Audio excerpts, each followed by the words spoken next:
Welcome in the next lecture. Today we are going to discuss about the Google crawlers. Okay. हर एक search engine के crawlers होते हैं. ठीक है. crawlers are nothing but simply the block of codes या एक system या फिर एक सॉफ्टवेयर. ओके. जिसकी हेल्प से गूगल हमारी वेबसाइट्स को क्रॉल करता है. Crawl means try to know about the website. Okay. तो कौन कौन से क्रोलर्स होते हैं? तो बहुत सारे होते हैं. कुछ कॉमन क्रोलर्स होते हैं, कुछ स्पेशल यूज केसेस के लिए बनाए गए क्रोलर्स होते हैं, कुछ यूजर्स ट्रिगर्ड फीचर्स होते हैं, and so many things. But in this video we are going to discuss the overview of the crawlers. Okay. So let's see. Google use the crawler to fetcher to perform the actions for its product either automatically or triggered by the user request.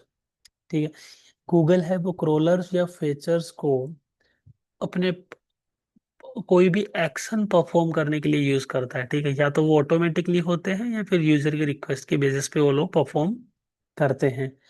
Crawler sometimes also called robot और spiders. Yes. अगर आपको क्रोलर्स की जगह कोई robot बोलता है या फिर बोलता है कि गूगल के spider, the answer is very similar. ठीक है. ये generic terms for any program that is automatically discover and scan the website. Okay, I like, as I said, कि program any block of code or any system that automatically scan the website, that's called crawler. Fetchers act as a program like wget that typically make the single request behalf of a user. Okay, Google's client fall into three categories. Okay, तो यानी कि जो भी Google clients हैं या फिर Google के crawler, जो गूगल के क्रोलर्स हैं, वो तीन कैटेगरी में फॉल होते हैं. कॉमन क्रोलर्स, स्पेशल केस क्रोलर्स और यूजर ट्रिगर्स फीचर्स. ओके. इनके बारे में वन बाय वन हम डिटेल्ड में डिस्कस करेंगे. बट जैसे कि आपको आइडिया लग गया कि क्रोलर्स होते क्या हैं, अगर आप यहाँ पे जाके देखोगे तो लेट्स सी कि इमेज में क्या आता है अबाउट द क्रोलर्स.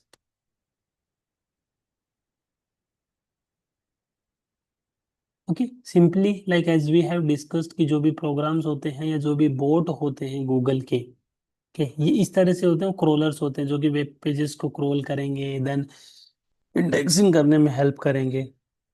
ठीक है. एक ब्लॉक ऑफ कोड होता है गूगल का जो हमारी वेबसाइट को स्कैन करता है, उसे बोलते हैं हम crawler. Then technical properties of Google crawler and features. उनकी टेक्निकल प्रॉपर्टीज क्या है? Google crawlers and features are design to be run the simultaneously by thousands of machine to improve the performance, scale as the web grow, to optimize the bandwidth uses. These clients are distributed across many data centers across the world, so they are located near the site might access. Okay. ये जितने भी clients हैं, जितने भी programmes हैं, ये सारे distributed हैं across the world. So might भी आपकी वेबसाइट जिस पे जहाँ पे लोकेटेड है वहां से आएंगे. Okay, therefore your logs may show the visit from the server IP address. Google aggresses primarily from the IP address in the United States. In case detect that the site is blocking requests from the United States, it may take attempt crawl from the IP address located in other countries. अगर क्रोलर्स को Google के US के specific IP address block करते हैं तो वो try करेगा कि वो किसी और लोकेशन के आईपी एड्रेस से क्रॉल करने की कोशिश करें. Okay. Supported transfer protocols, like कि हमने पिछले ही वीडियो में उनके स्टेटस कोड की बात की थी, तो ऐसे ही गूगल है वो HTTP 1 और 2 जो भी ट्रांसफर प्रोटोकॉल्स हैं वो सपोर्ट करता है. Then supported content encoding. कौन से कंटेंट एनकोडिंग सपोर्ट करता है? Zip, Brotli, gzip encoding and the deflate and more. Okay. Scroll rate and host load.